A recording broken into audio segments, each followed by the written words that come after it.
지금 이 순간 밤하늘을 가르는 수천 개의 빗줄기는 단순한 우주쇼가 아니라 우리의 머리 위로 쏟아지는 일론 머스크의 침공 신호탄입니다.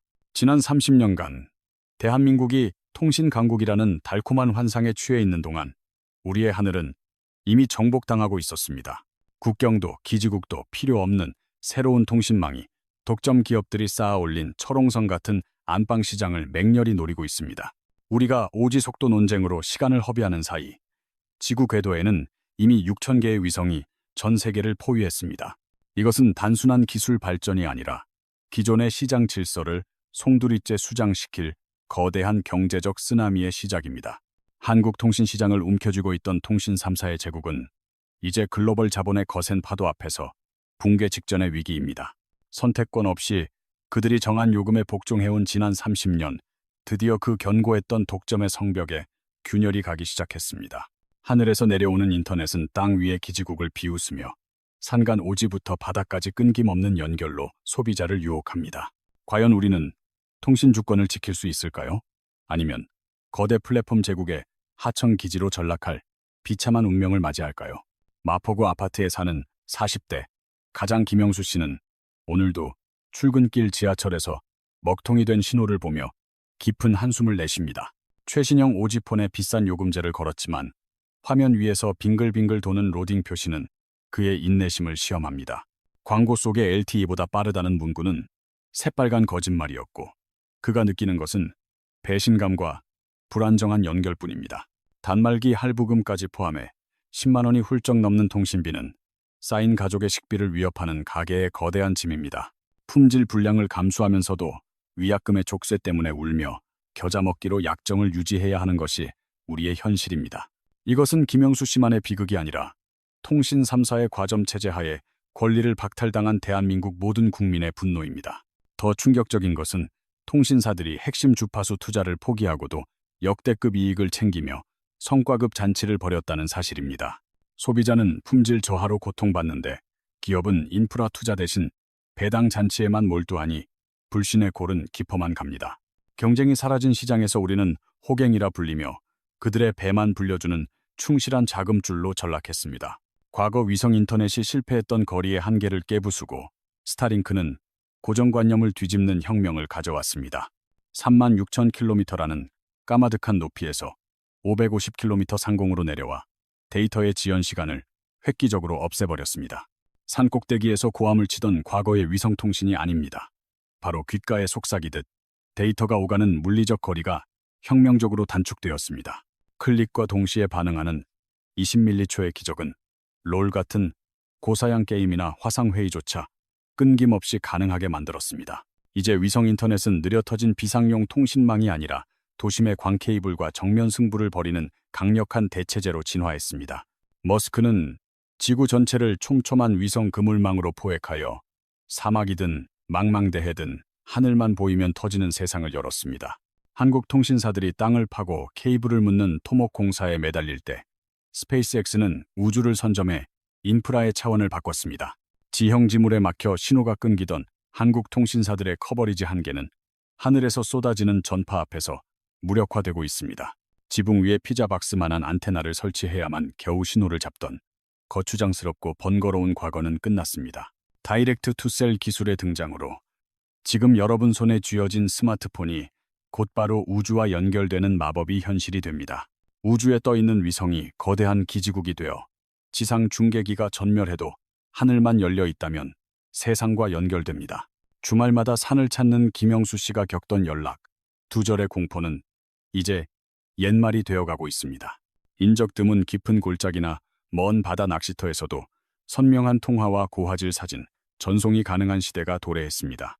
더 이상 중계기를 찾아 헤맬 필요 없이 언제 어디서든 접속할 수 있는 진정한 통신의 자유를 얻게 된 것입니다.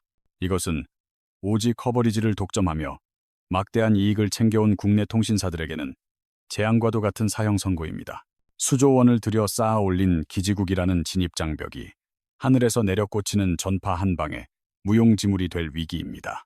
터지지도 않는 곳에서 비싼 요금을 내야 할 이유가 사라지는 순간 지상에 묶인 통신 3사의 경쟁력은 증발할 것입니다. 인구 5천만 명이라는 좁은 울타리 안에서 땅 따먹기를 하던 한국 통신 시장은 성장의 한계에 봉착했습니다. 반면 전 세계 80억 인구를 고객으로 삼은 스타링크는 체급 자체가 다른 압도적인 규모의 경제를 보여줍니다. 가입자가 늘어날수록 원가가 기하급수적으로 떨어지는 제조업의 법칙이 통신 시장에도 그대로 적용될 것입니다.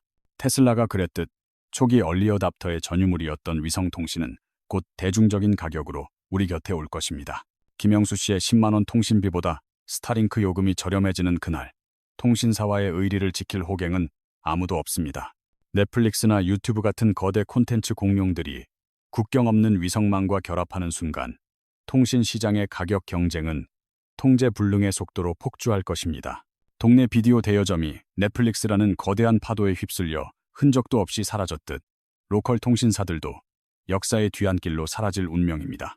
전 세계를 단일 시장으로 묶는 거대 플랫폼 제국 아래서 우리 통신사들은 단순한 재판 매상으로 전락할 위기에 처했습니다.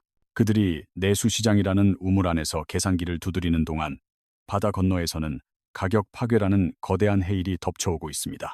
다가올 미래는 땅 위를 기어다니는 2차원 통신이 아니라 하늘과 우주를 아우르는 입체적인 3차원 혁명의 시대입니다. 자율주행차와 도심 항공 모빌리티가 서로 충돌하지 않고 비행하려면 지상뿐만 아니라 공중에서도 끊김없는 데이터 연결이 생명입니다. 하지만 고층 빌딩 숲을 날아다니는 드론 택시를 제어하기에 통신 3사의 지상기지국 기술은 명백한 한계를 드러냅니다. 우리가 좁은 땅덩어리에 케이블을 묻으며 아웅다웅할 때 스페이스X는 아무도 보지 않던 우주의 길목을 독점해버렸습니다.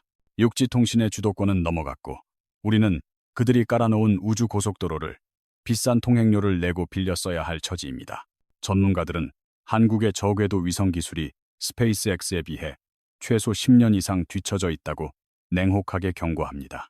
우리가 그토록 자랑하던 세계 최초 오지 타이틀은 우주시대의 개막과 함께 박물관에 전시될 낡은 유물이 될 것입니다. 통신 강국이라는 자부심은 산산조각 났고 이제 우리는 기술 주도권을 잃은 디지털 식민지의 현실을 마주해야 합니다. 우리는 데이터 센터 화재로 전 국민의 일상이 멈추고 결제 시스템이 마비되었던 디지털 블랙아웃의 공포를 기억합니다. 지상에 촘촘히 깔린 통신망은 평소엔 편리하지만 지진이나 태풍 같은 재난 앞에서는 한순간에 끊어지는 모래성과 같습니다. 기지국 하나가 무너지면 지역 전체가 고립되는 현재의 구조는 초연결 사회에서 우리의 생명을 위협하는 시한폭탄입니다. 반면 대기권 밖 우주에 떠있는 위성망은 지상이 불바다가 되든 홍수가 나든 상관없이 견고한 생명줄을 제공합니다. 재난 상황에서 통신은 단순한 불편함의 문제가 아니라 생사를 가르는 골든타임을 지키는 유일한 국가보험입니다. 우크라이나 전쟁 당시 지상망이 파괴된 폐허 속에서도 국가 기능을 유지시킨 것은 다름 아닌 일론 머스크의 스타링크였습니다. 군사작전부터 시민의 생존 확인까지 위성망에 의존했던 현실은 통신 주권이 곧 국가 안보임을 전 세계에 각인시켰습니다. 가장 위급한 순간에야 빛을 발하는 위성 통신의 진가를 목격한 이상 지상망에만 목매는 안일한 태도는 자살 행위와 같습니다. 3년 후 어느 맑은 주말 깊은 계곡으로 캠핑을 떠난 김영수 씨는 옆 텐트 친구의 답답한 표정을 여유롭게 지켜봅니다. 국내 통신사를 쓰는 친구의 폰은 벽돌이 되었지만 김영수 씨의 단말기는 넷플릭스 4K 영화를 끊김없이 뿜어냅니다. 도시가 아닌 오지에서 드러난 이 잔인한 기술 격차는 소비자의 인내심을 끊어버리는 결정적인 한방이 되었습니다. 캠핑에서 돌아온 그는 뒤도 돌아보지 않고 수년간 묶여있던 가족 결합 할인을 과감하게 해지해버립니다. 터지지도 않는 오지에 돈을 뿌리느니 위약금을 물고서라도 전 세계가 연결되는 자유를 택하겠다는 선전포고입니다. 고객을 붙잡으려 촘촘히 짠 멤버십과 결합 할인에 덧친 압도적인 품질 격차 앞에서 종이 호랑이로 전락했습니다. 한 번 가입하면 바꾸지 않는다던 락인 효과는 신화가 되었고 합리적 소비자의 대탈출 러시가 시작되었습니다. 더 이상 약정의 노예가 되기를 거부하는 고객들의 반란은 통신사들의 수익 기반을 뿌리째 뒤흔들고 있습니다. 집토끼라 믿었던 충성 고객들이 울타리를 넘어 탈출하는 순간 낡은 영업 방식은 아무런 효력을 발휘하지 못합니다. 가입자 이탈이라는 처참한 성적표를 받아든 통신 3사는 단순한 불황이 아닌 기업의 존폐를 걱정해야 할 처지입니다. 망사용료를 거두며 갑질하던 그들이 이제는 글로벌 위성 사업자에게 망을 빌려달라고 애걸하는 신세가 되었습니다. 독자 위성망 없이는 경쟁이 불가능하기에 그들은 스타링크의 단순 재판 매상이나 하청 업체로 전락할 갈림길에 섰습니다. 정부가 규제의 장벽을 세워보려 하겠지만 더 싸고 좋은 서비스를 원하는 국민의 거대한 열망을 막을 수는 없습니다. 이미 직구로 국경 없는 서비스를 맛본 소비자들은 정부의 규제를 시대착오적인 쇄국 정책이라 맹렬히 비난할 것입니다. 소비자의 선택을 받지 못한 기업은 죽는다는 냉혹한 시장 논리가 30년 독점의 성벽을 휴지 조각처럼 찢고 있습니다. 통신사가 살아남을 유일한 길은 뼈를 깎는 구조 조정과 함께 요금을 대폭 인하하여 가격 경쟁력이라도 확보하는 것뿐입니다. 하지만 이미 거대 공룡이 시장을 잠식한 뒤에 외양간을 고쳐봤자 떠난 김영수 씨의 마음을 돌리기엔 너무 늦었습니다. 화려했던 독점의 시대는 저물고 이제 그들은 생존을 위해 각자 도생해야 하는 혹독한 겨울을 맞이했습니다. 일론 머스크가 쏘아올린 공은 통신 3사의 철옹성을 무너뜨렸고 김영수 씨는 드디어 통신비의 압박에서 해방되었습니다. 고인물처럼 썩어가던 시장에 강력한 매기가 등장하자 비로소 소비자가 원하던 진짜 경쟁이 시작된 것입니다. 우리는 더 이상 국내 통신사의 눈치를 보지 않고 하늘이 열린 곳이라면 어디서든 자유롭게 세상과 소통하는 시대를 맞이했습니다. 하지만 김영수 씨의 스마트폰 신호가 선명해질수록 대한민국 정부와 산업계는 뒷맛이 쓴 냉혹한 청구서를 받아들여야만 합니다. 국가의 신경망인 통신 인프라를 우리 기업이 아닌 미국 기업과 일론 머스크 한 사람에게 전적으로 의존하는 위험한 도박입니다. 이것은 단순한 기술 제휴가 아니라 대한민국의 디지털 주권을 스스로 포기하고 타국의 손에 쥐어주는 행위와 다를 바 없습니다. 만약 국제 정세가 급변하여 스타링크가 한국 서비스를 일방적으로 중단한다면 우리는 속수무책으로 당할 수밖에 없는 처지입니다. 버튼 하나로 국가 전체를 마비시킬 수 있는 킬 스위치를 남의 손에 넘겨준 채 우리는 위험한 기술 식민지의 길을 걷고 있습니다. 지금의 위기는 땅 짚고 헤엄치기식 영업에 안주하며 기술 개발을 등한시한 국내 통신 3사의 오만이 자초한 비극적 결말입니다. 그들이 배를 불리는 동안 우리는 국가 안보와 미래 산업의 주도권이라는 가장 중요한 열쇠를 남에게 넘겨주게 되었습니다. 이제 우리는 저렴하고 편리한 남의 나라 위성에 영원히 종속될 것인지 뼈를 깎는 고통을 감수하고 독자망을 구축할지 선택해야 합니다. 여러분의 스마트폰은 지금 어디를 향하고 있습니까? 땅 위에서 안주하던 과거입니까? 아니면 우주를 지배하는 새로운 권력입니까? 30년간 우리 머리 위에서 군림하던 통신 3사의 철옹성은 시대의 변화 앞에서 허무하게 무너져 내렸습니다. 그렇다면 대한민국 경제를 지탱하는 마지막 심장, 삼성전자는 과연 이 거대한 변화의 파도 앞에서 안전할까요? 통신 시장이 겪은 붕괴의 공포가 반도체 제국이라 불리는 삼성에게도 똑같은 모습으로 다가오고 있을지 모릅니다. 영원할 것 같았던 1등의 신화가 흔들리고 우리가 믿었던 초격차 기술마저 위협받는 소름 끼치는 징후들이 포착되고 있습니다. 다음 시간에는 흔들리는 반도체 제국의 실체와 다가오는 삼성의 겨울에 대해 낱낱이 파헤쳐 드리겠습니다. 우리가 애써 외면하고 싶었던 불편한 진실들이 당신의 자산을 지키기 위해 반드시 알아야 할 생존의 지식이 될 것입니다.